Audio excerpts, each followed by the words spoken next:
Bismillahirrahmanirrahim. Maaf Pak. Ustaz mau tanya hukumnya mendengarkan musik, memainkan alat musik. Ya. Hukumnya musik bagi anak-anak karena di sekolah ada pelajaran tertentu yang diiringi musik. Contohnya senam. Jazakallah khair. Ya, saya berharap begini ya, kedepannya pun kalau misalnya Bapak Ibu lagi bertanya dengan saya, tolong diikutin sampai selesai tuntas penjelasan, kemudian direnungin.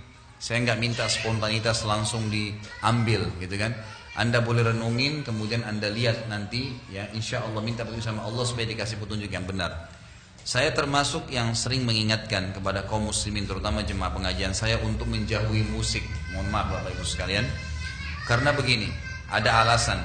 Bapak Ibu tahu kalau Anda mau anak Anda hafal Quran, yang paling pertama Anda praktekin kalau mau hafal Quran dan cepat ya, jangan dengarkan musik dan jangan interaksikan dengan lawan jenisnya, kecuali apalagi kalau dia sudah balik, nggak boleh. Itu spontan, hafalannya bisa sulit sekali. Kalau dia sudah mulai dengar musik dengan mau hafal Quran sulit bersatu. Atau dia berinteraksi dengan lawan jenisnya, kalau kita bahasakan biasa pacaran, maka itu pasti spontan. Ayat Quran mustahil bisa bekas sama dia. Kalau Anda masukkan anak-anak Anda di tempat-tempat tahfidz Quran yang benar, pasti begitu ajarannya. Kalau dari sisi pandangan agama, Abu Bakar radhiyallahu anhu pernah mengistilahkan musik dan alatnya itu dengan mazamirus syaitan. Apa itu? Anak-anak panahnya syaitan yang bisa menusuk hati manusia. Abdullah bin Mas'ud radhiyallahu anhu sahabat Nabi berkata, pada saat menjelaskan ayat Al-Quran yang berbunyi a'udzubillahi minasyaitonirrajim wa minan nasi may yashri lahwal hadits yudilla an sabilillah, ada sebagian orang yang mempermainkan kata-kata untuk menyesatkan manusia dari jalan Allah.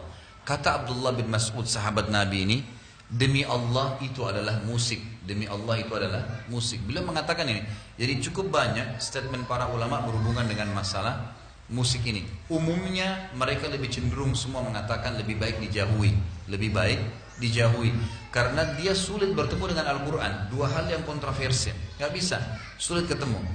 Al-Quran atau musik, susah. Kalau orang sudah biasa dengar musik, mustahil dia biasa mendengarkan Al-Quran. Itu agak sulit untuk menyatukannya, gitu kan? Maka saya selalu sarankan untuk dijauhi, Allahu a'lam. Saya contoh Bapak Ibu sekalian, saya coba praktekin di anak-anak saya ya. Saya bilang sama istri saya, coba kita mulai anak-anak ini dengarkan Al-Quran. Kalau kita dulu punya pelanggaran-pelanggaran agama, kita pribadi, kita dulu biasa pernah hafal-hafal lagu, coba jangan dipraktekin ke anak-anak. Coba dialihkan, biarkan dia sudah mengenal Al-Quran sebagaimana kita kenal di umur 20 tahun, 25 tahun, 30 tahun, 40 tahun. Biarin mereka kenal Al-Quran dari umur 3 tahun, 5 tahun, 10 tahun, itu lebih baik.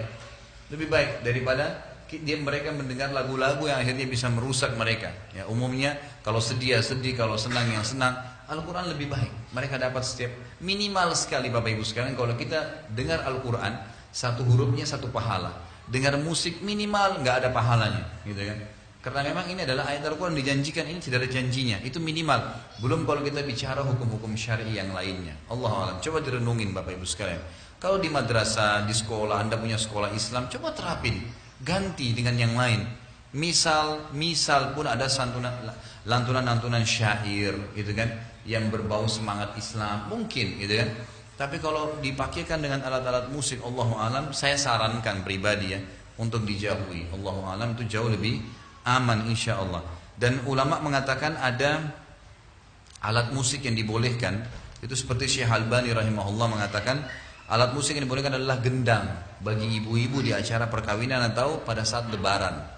Tapi itu juga dibolehkan bagi muslimah. Sesuai dengan hadis Bukhari, ada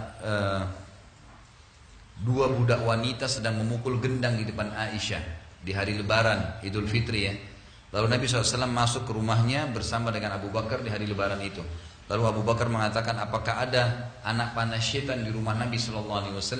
Kata Nabi SAW, biarkanlah wahai Abu Bakar, untuk mereka, kaum wanita ini, mereka melakukannya di hari raya ini, agar orang Yahudi tahu kita juga memiliki hari raya.